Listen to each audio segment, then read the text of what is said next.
আমড়ার সিজনে প্রচুর আমড়া পাওয়া যায়। আজকে দেখাবো কিভাবে আমড়ার সিজনে আমড়ার টক ঝাল মিষ্টি আচার বানিয়ে সারা বছরের জন্য বা দীর্ঘদিনের জন্য সংরক্ষণ করতে পারেন। আসসালামু আলাইকুম, রোজিত সিবি চ্যানেলে সকলকে স্বাগত। আচার তৈরি করে রেখে দিলে ফাঙ্গাস পড়ে, নষ্ট হয়ে যায়। আমড়ার আচার টেস্টি হয় না, তেঁতুল ছাড়া তৈরি করা যায় কিনা সেই রেসিপিটা আজকে দেখাবো। তো চলুন প্রসেসটা দেখে নেওয়া যাক।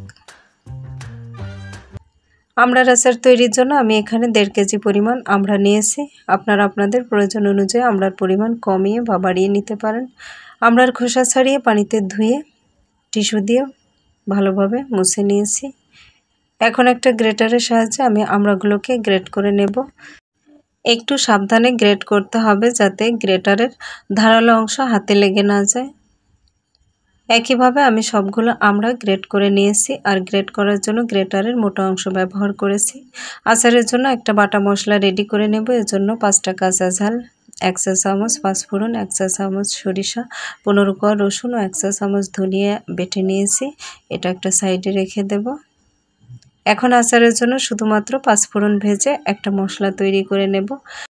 কালার ঠিক রেখে ঘ্রাণ ছড়ানো পর্যন্ত ভেজে নেব। পুড়িয়ে ফেলা যাবে না, তাহলে তেতো হয়ে যাবে এবং ফ্লেভারটাও নষ্ট হয়ে যাবে।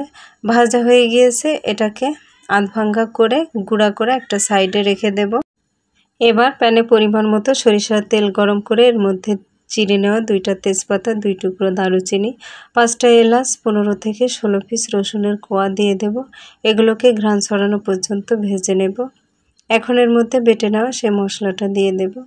মশলাটা নাড়াচাড়া করে কাঁচা গন্ধ চলে যাওয়া পর্যন্ত ভেজে নেব। ভাজা হয়ে গেলে এবার গ্রেট করে রাখা সেই আমড়াগুলো এর মধ্যে দিয়ে দেব।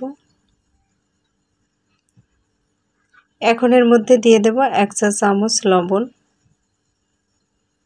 শুকনো ঝালের গুঁড়া 1 চা চামচ, হলুদের গুঁড়া পরিমাণ মতো। এবার এগুলো একসাথে মিশিয়ে নেব আর নাড়াচাড়া করে 5 মিনিটের মতো জাল করে নেব। এর মধ্যে দিয়ে দেব 2 টেবিল চামচ লেবুর রস, 1 কাপ চিনি। এই সময়ে প্রচুর লেবু পাওয়া যায়, তাই আমি লেবুর রস ব্যবহার করেছি। আপনারা চাইলে এর পরিবর্তে তেঁতুলের কাতটাও ব্যবহার করতে পারেন।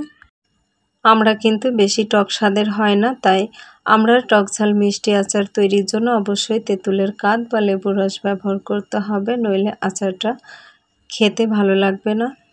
কয়েক মিনিট নাড়াচাড়া করে চিনির পানিটা শুকিয়ে নেব। এবার এর মধ্যে দিয়ে দেব 1 টেবিল চামচ ভিনেগার। ভিনেগার দেওয়ার কারণে আচারটা দীর্ঘদিন ভালো থাকবে। আমি আরও কিছুক্ষণ নাড়াচাড়া করে আচারটা রান্না করে নিয়েছি। আচারে একটা আঠালো ভাব চলে এসেছে। শেষের দিকে দিয়ে দেব সেই পাঁচফোড়ন ভাজার গুঁড়া 2 চা চামচ।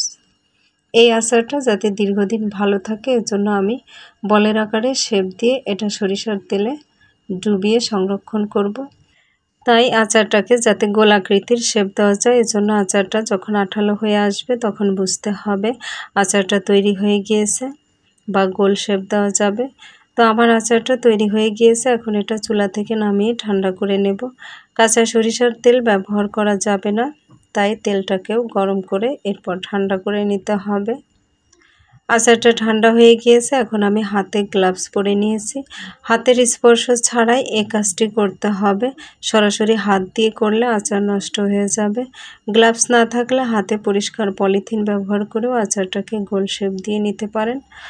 দেখুন, আমি এখান থেকে অল্প পরিমাণে আচার নিয়ে গোলাকৃতির শেপ দিয়ে দিয়েছি। এভাবে আমি সবগুলো আচার বলের আকারে তৈরি করে নেব।